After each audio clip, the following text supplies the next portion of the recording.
Kulturnice. Tokrat v razstavne prostore.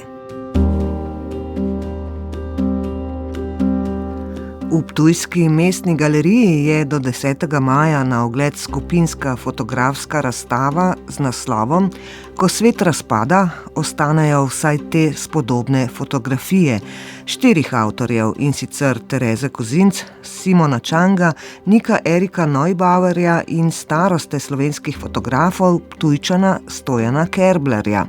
Na odprtju razstave je bila tudi naša ptujska dopisnica Gabriela Milošič. V galeriji mesta Ptuj so pripravili že drugo letošnjo razstavo. Tokrat je v ospredju fotografija, pove vodja galerije Dušan Fišer. Fotografija je tista, ki ohranja nek trenutek časa in prostora, in to je zagotovo tisto, kar ljudje potrebujemo, ta spomin. Kuratorka razstave Ko svet razpada, ostanejo vsaj te spodobne fotografije, in vodja galerije Fotografija iz Ljubljane Barbara Čeferin je na ogled postavila dela 4 v Sloveniji živečih in delujočih fotografov, ki jim je, čeprav imajo različne avtorske pristope, skupno dokumentiranje sveta. Vsi ti umetniki so umetniki, ki jih v galeriji zastopamo. Nika Erika Neubauerja, Terezo Kozinc, Simona Čanga in pa seveda Stojana Kerblerja, ki na Ptuju pa še marsikje drugje ne sme manjkati. Ko sem razmišljala o tej skupni predstavitvi, vsak od njih ima svoj pristop do dokumentarne fotografije, svojo estetiko, kar je pa njim skupna točka in v čemer se ujamejo, je pa ta njihova poetika, ta njihova občutljivost do sveta okrog sebe, in to je tisto, kar je stična točka.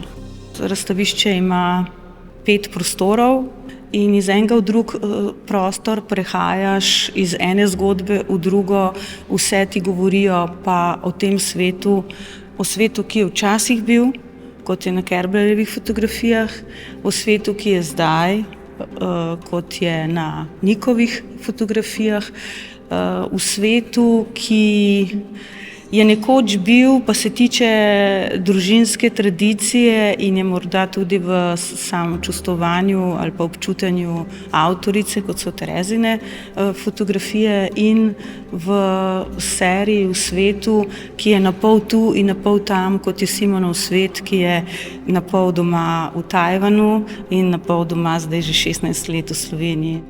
Dela mlade fotografinje Tereze Kozinc so nekak most med dnevniško, domišljijsko in dokumentarno fotografijo, za katero je značilna minimalistična resničnost, ki prerašča v nadrealnost. Svoje delo vidi tudi kot upor in boj zoper kaos, v katerem živimo. Zatočišče je pa lahko tudi orožje, ali pa orodje, ker najprej moraš stopiti v en stik s sabo in potem najti en način, kako odreagirati ali na nepravičnost, agresijo.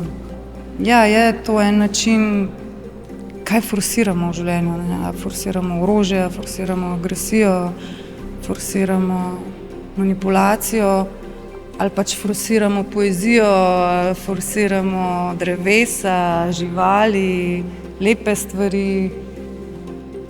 Tam, kamor vlagaš misli, kamor vlagaš srce, tisto dobi moč. Tako da to je mogoče pač nek miroljuben način bojevanja, ampak definitivno pa je tudi močen po svoje. Tako da smo neki bojevniki, tudi umetniki na svoj način. Fotografu iz Tajvana Simonu Čangu, ki že dobrih 15 let živi v Sloveniji, gredo zasluge za naslov razstave. V knjigi Pastirji in klavnica je zapisal stavek: Ko svet razpada, nam ostanejo vsaj spodobne fotografije. Čang gleda onkraj vidnega in se s fotografijo skuša dotakniti bistva. Kot dokumentarni fotograf namreč podaja zgodbe o ljudeh in skupnostih z roba, le redko slišanih, kot so denimo tisti v psihiatričnih bolnišnicah. Zame je luč, svetloba, ki prihaja iz ljudi, nekaj čarobnega. Tudi če me kdo kdaj zaradi tega gleda kot čudaka, jaz vidim svetlobo v ljudeh. Torej obstaja upanje, kljub kaosu, v katerem živimo. Seveda. Ljudje niso samo številke, vsi imajo nekaj, kar imajo radi, in nekaj, česar ne marajo. Moja naloga je, da kot fotograf fotografiram. Ne to, kako smo si različni, temveč to, kar imamo skupnega. Pri tem merim predvsem na občutek sočutja. Kanček sočutja nas namreč lahko popelje zelo daleč. And I'm not saying like in common, then you have a little bit of empathy. I think this a little bit of empathy can carry you a long way. Vizualni umetnik in fotograf Nik Erik Neubauer pa s sodobnim dokumentarnim pristopom odpira družbena in intimna vprašanja našega vsakdana. Dokumentiram svoje življenje, ki se odvija okoli mene. In v primeru protestov sem v bistvu takoj začutil, da bo to neko prelomno obdobje. In sem sledil tem protestom te 2 leti, vse te petke, vse te srede, ki so se dogajale, ker smo mogoče tudi malo to obdobje že pozabili zdaj. Se mi zdi, da mogoče šele zdaj dobivajo pravo veljavo te fotografije, ker nas malo pominjajo na to obdobje, ki se je dogajalo, ki smo ga že pozabili, tudi v smislu korone, tega časa bolezni in tega časa, ki se konec koncev lahko tudi ponovi. In se mi zdi tudi kot neko pomemben dokument. Kuratorka Barbara Čeferin je v razstavi predstavila tudi še neobjavljene fotografije staroste slovenskih fotografov in prejemnika Prešernove nagrade Ptujčana Stojana Kerblerja. Predvsem pri Stojanu Kerblerju sem imela veliko tremo, ker ga seveda na Ptuju vsi poznajo in želela sem tudi, da bi videli nekaj, kar še niso, in potem sem bila zelo vesela, ko je gospod Kerbler nam dal fotografije, za katere je rekel, da niso bile še nikjer prikazane, tako da bo to njihova premiera.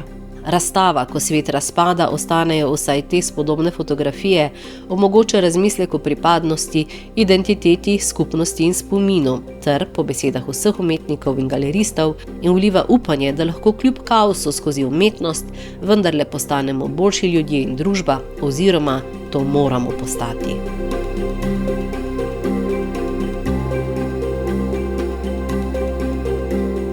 Konec leta 2025 je išla še zadnja številka ene najstarejših slovenskih kulturnih revij, Dialogi, revije za kulturo in družbo, ki je v Mariboru izhajala kar 61 let.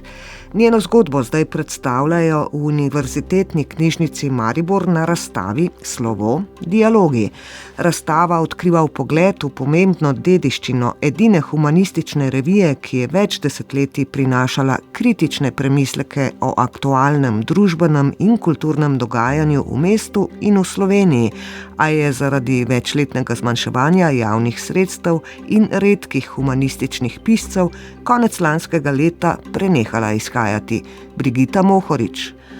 Razstava o reviji Dialogi, eni najstarejših revij za kulturo, literaturo in humanistiko pri nas, ponuja kronološki vpogled v zgodovino revije skozi obdobja 8 urednikov in njihovih konceptov. Kot pove soavtorica razstave in zadnja odgovorna urednica Emica Antončič, so bila to leta vzponov in padcev revije. Skozi vsa desetletja pa se kot rdeča nit razkriva pomanjkanje humanističnih intelektualcev v mestu. Vsi svetovljansko usmerjeni uredniki so se soočali s težavo, da je bila plast humanistične inteligence v Mariboru zelo tanka. Zato so bila ta njihova obdobja, recimo Bruna Hartmana, Janeza Rotarja, Vilija Vuka, Bernarda Rajha, izjemno intenzivna, ampak hkrati kratka. Za zlate čase revije velja obdobje med letoma 1969 in 1971, ko je prinašala tudi zelo kritična besedila. Bruno Hartman, ki si je zares veliko upal, je objavil recimo tudi esej Marjana Krambergerja, Zakaj še nisem komunist.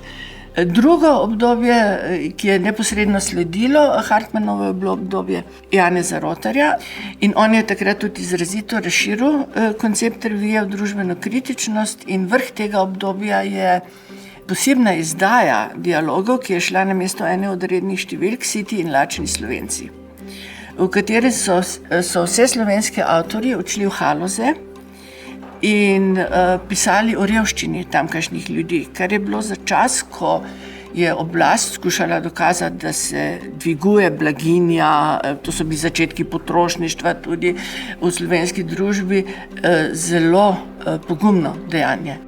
Vili Vuk je želel revijo povezati z univerzo, a se je znova pokazalo, da v Mariboru ni dovolj humanističnih izobražencev. Zato je Antončičeva, ki je urednikovanje prevzela leta 1993, revija pa je odtlej izhajala pri založbi Aristej, katere lastnica je bila, dialoge usmerila v mednarodni prostor. Prizadevanja literatov, da bi dialogi postali pretežno literarna revija, so se kazali vsa desetletja, še pove Antončičeva. Se je pa oblast vmešavala v revijo, kadar jo je na pomoč poklicala katera od skupin lokalnih avtorjev, ki si je prizadevala dobiti nadzor nad revijo. V starejšem obdobju se je to počelo s pomočjo tako imenovanih družbeno-političnih organizacij, ki so bile tudi izdajateljice revije, najnovejšem pa seveda z odtegovanjem lokalnega sofinanciranja. V vseh teh obdobjih se je pa na ta način revijo tudi slabilo. Razstava postavlja na ogled ključne zvezke revije, tematske izdaje, plakate s citati in fotografije, ki pričajo o 61-letni zgodovini dialogov. Podrobneje je predstavljena še zadnja uredniška ekipa, ki je bralcem prinašala kritične premisleke o umetnosti, humanistiki in družboslovju.